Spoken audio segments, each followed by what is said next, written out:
17 বছর আমি আমার প্রফেশনাল কাজ করতে পারিনি, আমার গানের প্রোগ্রাম করতে পারিনি, অনুষ্ঠান করতে পারি নাই। আমার অনুষ্ঠানের পারিশ্রমিক ফেরত দিতে হয়েছে, আমার অনুষ্ঠান ক্যান্সেল করে দেওয়া হয়েছে, অনুমতি ক্যান্সেল করে দেওয়া হয়েছে, রেকর্ডিং বন্ধ করে দেওয়া হয়েছে। সার্বিকভাবে একজন জাতীয় শিল্পীকে যে দেশ আমরা যারা দেশকে আমি রিপ্রেজেন্ট করি, সেই দেশকে রিপ্রেজেন্ট করার মতো একটা জাতীয় মর্যাদা নিয়ে আমি চলি, সেই জায়গা থেকে আমাকে নানা রকম হ্যারাসমেন্ট করে বাধা বিপত্তি তৈরি করে দিয়ে আমার যে যে ক্ষতিটা হয়ে গেছে, আমি মনে করি যে এটা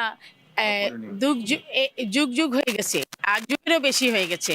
সেটা খুব মানে পোষণ করা অনেক কঠিন, এটাকে ভরে তোলা অনেক কঠিন।